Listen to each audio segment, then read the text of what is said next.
It's Get Outta Here. I'm Warren Levinson.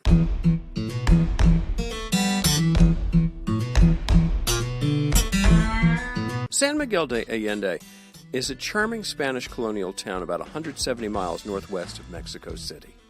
Silver mining made it rich in the 18th century when its Baroque mansions and palaces and churches were built. In the 19th century, it played a role in the Mexican Revolution. The hero of the revolution, Ignacio Allende, was born there. His birthday in January is a municipal holiday. Art turned the city into an international crossroads in the 20th century. An art school founded in an old convent in the late 1930s got a boost after the Second World War when American veterans supported by the GI Bill started studying there, spreading the word north about an architectural gem where the weather was good, the prices were low, and the locals friendly. Today, San Miguel de Allende is home to about 135,000 people, including thousands of year-round residents from the United States and Canada, a lot more in the winter. It's an art destination, a restaurant center boasting cuisines from all over the world, as well as Mexico, and much of the cobblestone city center is a UNESCO World Heritage Site. This week we'll look at San Miguel de Allende through the eyes of one of those expatriates, Barbara Poole, a former painter and language student who now owns a boutique hotel in town, the Casa de la Noche, House of the Night, which occupies a former bordello in the city center. We have a little, what started as a guest house, turned into a B&B, and now is a boutique hotel, all from the inspiration of hospitality from the old bordello. There was a bordello here. This building was a bordello. This was the most famous bordello in the state of Guanajuato, in the heart of Mexico. And that was until, what years was that active? Back in the late 1950s and early 60s, the end of the official legalized businesses. You'll have to cut all this part out. Fine. Okay. Don't worry about it. This place actually officially closed in 1961, but it operated in secret for a while longer because it was the darling of the politicians and the businessmen. Mm-hmm. So it continued on undercover, and after a while, all of that even closed down. So, it's been a while. It's been maybe. That's 60 years? That's like 60 years. 60 years. So when you came to start running a guest house and then a B&B and then a hotel, was the fact that this had been not only a bordello but the bordello of bordellos in the town, was that an attraction? Was that just a thing that got thrown along the side? Yeah, I would have to say I'd come down for an entirely different little piece of property, and when that one didn't quite work out, the man who was showing me around showed me everything else in San Miguel that was available, none of which I really liked. And then he told me he knew of a place that had a great location. I remember sitting around the dinner table when I was growing up, and my father always saying location was the most important thing you do when you are buying something. So anyhow, I came down to look at that. This house had a bit of culture about it already. It had one owner before me, in between the bordello and myself, and that owner had a reputation for having lavish parties here. So it had gone from being a bordello to a lavish party house, and then to my purposes. And I sort of liked the idea. Okay. My mother was aghast. So, anyway. That's one of the things that we do, though, is to make our mothers aghast. Isn't that one of the goals? Absolutely. And then, I remember trying to decide what we were going to call this place because I figured if it was going to be a business, that people wouldn't know what La Turca was. La Turca was actually the nickname given to the lady who was the madam of the house. So instead I named it the House of the Night, and in Spanish that's Casa de la Noche. And that, again, made my mother aghast. And so when I bought the adjacent property, which also was part of the original bordello, I acquired it later, we named that one differently. We call that one the House of the Kisses. Okay. Casa de Besos. But we're much more known in town as Casa de la Noche. Okay, so let's back up. How did you come to be here at all? What was your introduction to San Miguel de Allende? Well, I didn't know anything about San Miguel de Allende until painting friends of mine who had heard that my mother, again, had offered anybody in our family back in the 90s $1,000 to go learn Spanish. We'd had some problems, and nobody could speak Spanish, and we couldn't get them solved. So she just made this announcement. And I have 6 brothers and sisters. So myself and one of my brothers took her up on it, and my painting friends said, come to San Miguel, you can take painting classes. And taking the Spanish lessons was an aside for me. But I came down, took Spanish, took the painting classes, and fell in love with this town. It's a fabulous, fabulous artist place. How long ago was that?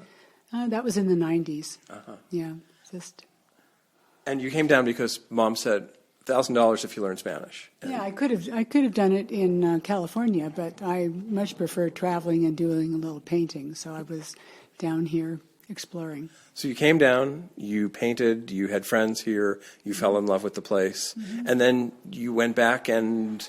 Well, I went back, I told my friends about it, and the friends who I knew back home said, well, let's go together again, and I started coming down. I would come down a month at a time, sometimes a couple of times a year, and a couple of times for a couple of months. And then I retired from my former profession and gave up the thoughts of San Miguel. I actually opened a small art gallery in California. That took all my attention until somebody came in and was laughing in the other room during an art opening, and I recognized the sound of her voice. And I looked out and saw this woman whose home I had been in and really liked, and she said, oh, I'm selling my place, and I ended up coming back down here to buy her place. And instead of her place, I ended up with Casa de la Noche. It's been very challenging. I did lots of remodeling. I didn't really take to Spanish the way my mother thought I had. And so I had to learn lots of construction Spanish and interact with the professions, with construction professions. But, it's been really wonderful. So I came in here not really even knowing that I was going to be doing what I'm doing. I just actually came down to buy a little house so I would have an artist house in San Miguel, come to visit a few times a year, as I had already been doing with as a renting person. But I came here and I sort of accidentally got caught in between the Mexican change of law, taxation law, between when I put my deposit down on this place and when I actually brought my final payments. Law had changed, and unless you had a passport, a Mexican passport, or 5 years residency in this town, the transfer tax was going to be 30%. This was a big surprise to me since I had gathered all my retirement money to come down and purchase this place. And I wasn't going to let my retirement money be worth 30% less, so I stayed for 5 years. And in the whole process of staying for 5 years, like, what am I going to do with this place? So, my dream was other painting teachers had brought their groups down to San Miguel, and I thought, well, if I'll create a place where painting teachers will bring their students, and I'll still live my art life. Right, so that's how it started. Yes, how it started. And it was, I'm going to go down there, I like it there, I'm going to paint there, and I'm going to open the place up for other painters. Yeah, and I did, because this was an old bordello, it had no windows or any light in the front rooms, the big front rooms. And so I put up gallery lighting, and because I'd had a gallery in California, I found people who would paint and put their paintings on the wall. So I started the Bordello Galleria also at that time. And that gave me a justification until I was able to get windows put in to justify why I was here in this very strange old bordello. And so, you already loved it before you came here to own. And now you've been here doing this for, this is 30 years now, right? Oh, well 30 years, 30 years since I started coming, but yes, it's been 18 years since I actually bought this property. And then, I've been acquiring other aspects of the property. I bought the secondary part of the property 10 or 12 years ago, and I'm renting nearby and renovating that as well. So the place has been expanding. I like projects. I've discovered I really like projects. And I love the Mexican artisan style. My workers are talented and creative and willing to do anything I ask them to do, within reason. More from Casa de la Noche owner Barbara Poole in a few minutes. Now a street-eye view from a couple of Alabamans, Stuart and Barbara Royal of Birmingham, who've been coming to San Miguel long enough to remember when it was common to have heating wood delivered to their casita in the hills on the backs of burros. I mean, Canada's international, but it's not. It's very close culturally to the United States. But when you cross the border into Mexico, you are in a totally different environment. And this is about, I mean, from Houston, I think the flight is an hour and a half or something. It's very close to getting here. So it's just something, it's fun to be in a very different place, and the people here are so nice. And of course, it's very inexpensive. You know, we live in Birmingham, Alabama, and we typically go to the beach, which is in Destin, Fort Walton, you know, the Gulf Coast. It costs about the same to go to a week at Destin as it does a month here. I think people have such stereotypes about countries, and travel just opens your eyes, and it's an old trite phrase, people are people. But, you know, we get a lot of bad vibes about over the border and immigrants and Mexicans. And these people are so wonderful, not just to Americans, but to any visitors. They're just very down-to-earth people. And the culture, warm, family-oriented, bells all the time. And, you know, you just get a sense of family here that is historic. So I would say don't miss being with the people or a people watcher. And the church bells are everywhere, especially that night during the fireworks show celebrating Allende's birthday. It's Get Out of Here, the AP Travel Podcast. More after a break.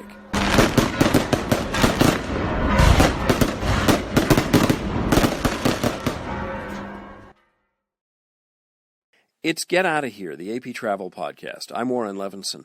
Now back to our conversation with San Miguel de Allende hotel owner Barbara Poole. San Miguel was this charming, historic town, beautiful weather, and small. It was intimate, small, and every little detail that I enjoyed so much, from the doors or the windows or the stones on the ground, everything had been touched by hand, made by hand, carved by hand, crafted by hand, and the whole place had a great vibe. Still does, has a great vibe, but it's an artist town, beautiful light, but also it was an artisan's place in the heart. Mm-hmm. You know? And is it different now from what it was when you first came? Oh, well, it's much bigger. There's many, many more international visitors.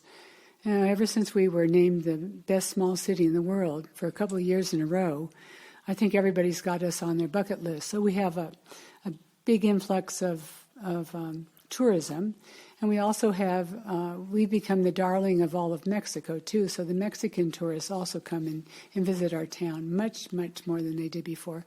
We have little boutique jewelry shops and clothing shops and hand painted this and hand painted that, and so the town is.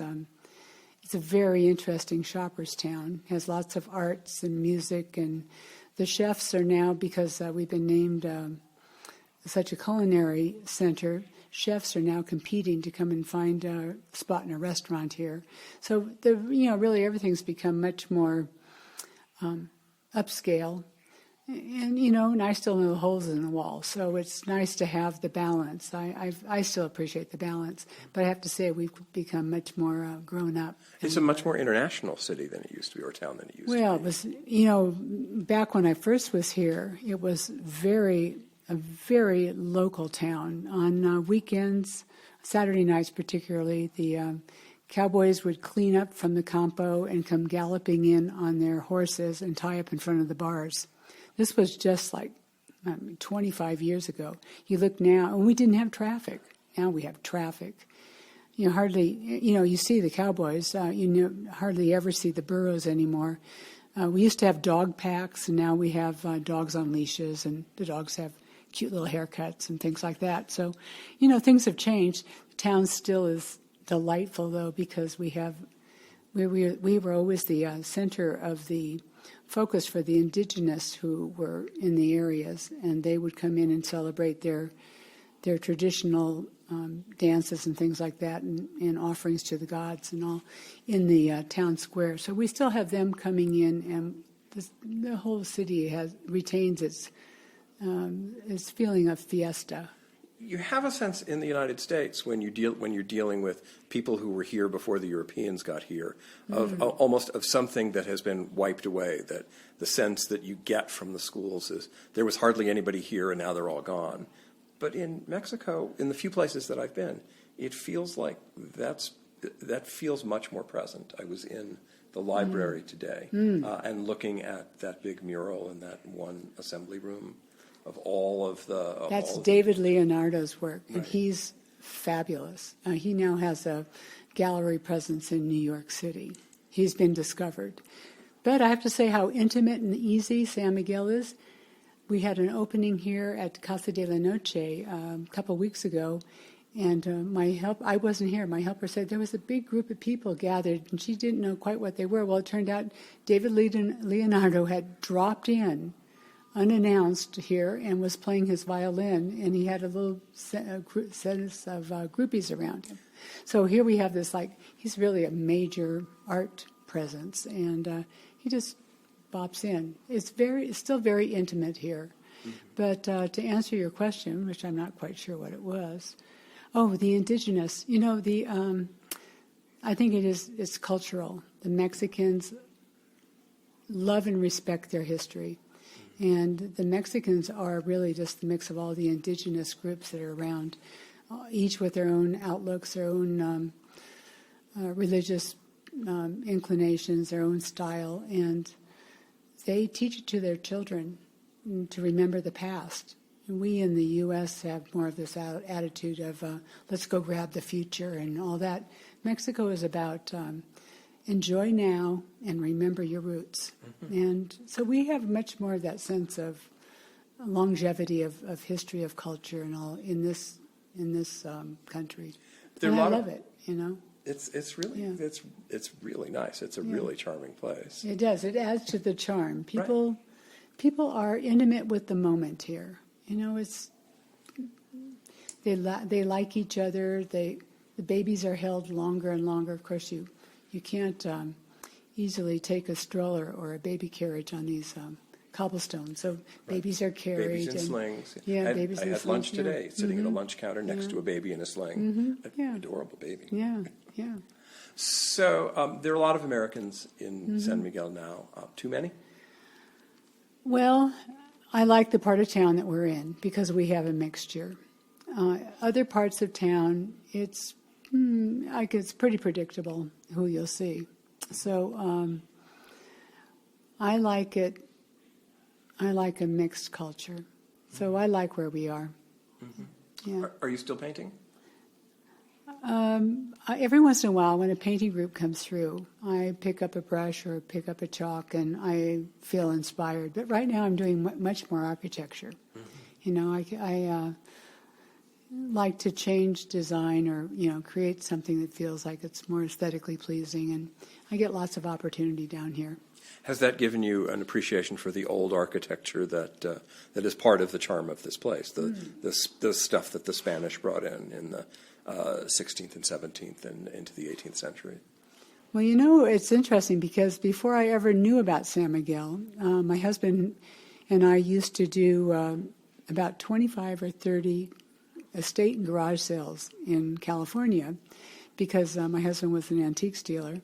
And I would go along with him and had a great time picking up almost anything that was made of tin or iron and pottery from Mexico because I loved it. So when I came down here to San Miguel, it was like I had found nirvana because actually San Miguel turns out to be the town that the Spaniards had chosen to teach the craft of tin and ironwork to the locals. They were the colonial towns in Mexico are known each independently for a different craft, and the crafts were taught to help the locals become independent. So nearby we have another craft that's known worldwide, and that's Talavera tile. So San Miguel has the benefit of having Talavera tile, which is a beautiful hand-painted tile, influenced by Morocco and Spain, and then all this beautiful ironwork and tin work. And so it's very fun to decorate, which I love. And you've done a lovely job, I have to say. It's Yeah. really just delightful being around this place. I know you have to go, so last thing, which is there's a lot of fun things to do around this town. Are there things that you feel like you're missing out on because you're so busy, you have so much going on, you have a business to run here? Well, let's see. I have a lot of fun here in the business. I have, I have my guests. My guests are fun. They're interesting, and sometimes I even get to go out with the guests. So occasionally I get out to. Well, let's see. Yesterday I went out to a great meal. I had also a little play performance I went to. People come here. We're on the beaten track for some of the local entertainers. I have a man who takes people around and shows them music aspects of San Miguel, and we're on, because we're a historic building, he comes over here and sings bordello songs. So I have music that's brought in here. And we host lots of the best fun things to do in San Miguel. We have lots of openings here at the house, including music performances and art. Barbara Poole owns and runs the hotel Casa de la Noche, located in a former bordello near the center of San Miguel de Allende in central Mexico. Ay, San Miguel, hazla volver, San Miguel. Quiero olvidar mi martirio, con este delirio no puedo vivir. And now, my favorite trip. As you've heard, a lot of people go to San Miguel de Allende on art retreats. So did I. At least I went tagging along on one. I am not a visual artist, but my wife, the journalist and novelist Debbie Gallant, is. She was in San Miguel on a 9-day pastel workshop taught by the master pastelist Richard McKinley. Richard McKinley has been making art and teaching art for better than 5 decades. His work hangs in galleries and museums all over the world. In 2010, he was named to the Pastel Society of America Hall of Fame. Spoiler alert, his favorite trip? It's an art visit. Well, I've enjoyed all of my trips because I was probably born with a little gypsy blood in me like my mother had. But being an artist and a painter, some of the trips have really spoken to me more. And the one that always pops into my head, because I've loved all my locations, I fall in love with every single place, was a trip to France, to Provence. And everybody goes, oh, Provence, we've heard all about it. But to connect as an artist with the French culture. So 2 moments came up on this trip. Beyond the visual beauty, the food, it's like, okay, everybody knows. Provence, French, fabulous. A lot of but lavender in your palette. Painting in the courtyard of Nostradamus in Saint-Remy. And I had my little art group, and of course, being France, it wasn't that everybody was out real early, so we get in the courtyard and we're painting, and pretty soon the people are coming closer to lunch and very crowded. And the French, which also really speaks to me, is the slightly reserved, really suits me as a painter. I'm not being mobbed, and there's people everywhere. So I'm painting away on my painting, and I noticed that there'd been this one fairly young man with 2 tiny children, one in each hand standing next to him, and they'd watched me for a better part of 40 minutes painting. And sadly, I don't speak a word of French, the most beautiful lyrical sound in my head, but don't understand any of it. And I got done, and one of my students said to me, do you know what that man said watching you paint? And I said, I have no idea. And being an American, I thought, oh, it's probably some snide remark like, this guy better get a day job or something. And she said, oh, no. He looked at those 2 small children, had to be like 2 and 3, maybe 3 and 4 years old, and he said, look, the artists, what noble work they do. And I went, all right, I have found heaven on earth, and it's in France. And then later on that trip, about a few days later, we'd ended up at Pontegard. And again, just amazing sights the whole time, painting in the footsteps of Vincent van Gogh in the time he had spent in that area. And we'd had the Mistral winds. So the poor painters, wind is often a bigger curse for us with our paintings up because they're like sails blowing out there than rain even. So I decided, though, I had to be way down on the rocks under the viaduct painting, and so the students were up on this bank. And I thought, oh, this is great. I'm going to be completely left alone, which is something I often seek in other areas painting. And I saw this band of young schoolboys, all in their little uniforms, and the children in France too, which is the way I feel in Mexico at times. They just seem happier than often in the States. They're not as buried in something. They're enjoying their environment. But I see this band, and the lead boy, 10, 11 years old, tall, and you just knew he was kind of the little alpha, and all the other boys were following him, bouncing from rock to rock out toward. And I had learned a long time ago that you don't make eye contact, you keep focused on your painting, and you ignore any conversation, and most of the time people will go away. So they came bouncing up, and they stopped a polite distance from me, dead silence. All the boys fell in behind the lead boy, did not bother me. And as my hand went down with the pastel stick to pause, there was their opening. So the lead little boy, he says, "Monsieur," and he starts speaking in French. And so I look at him, make eye contact, and I said, "English, sorry, American." And he laughs, and off they run. So I thought, oh, that went pretty good. So about 5 minutes go by. I'm painting again, and here they come, bouncing down the rocks, giggling, coming right straight back towards me. And I go, oh gosh, here they come back again. So I keep my focus, never pause painting. They stop. I set the pastel stick down, and he goes, "Monsieur." And I said, "Yes." And I look at him, and he goes, "It is beautiful what you do. It is beautiful." And all the little boys start like, "Beautiful, beautiful." And their arms are going up. And I look at them. I'll never forget this moment. And I just went, I love this place. And I just thought, here is a culture that appreciates, one, the aesthetics of living life. I mean, humans are humans. But the appreciation of even the beauty in those French villages of a wall that's beginning to crumble. Mm-hmm. And they understand that aesthetic beauty, and they instill it in their children at a young age. Mm-hmm. So my favorite trip has been that trip, even though I still love all my adventures. The paintings, the pictures that you made on that trip to Provence, do they have any kind of special place of honor anywhere in what you have, or were they sold for a lot? Or yeah, it's interesting. Paintings are like children, and I always hope that they get adopted because I have so many children.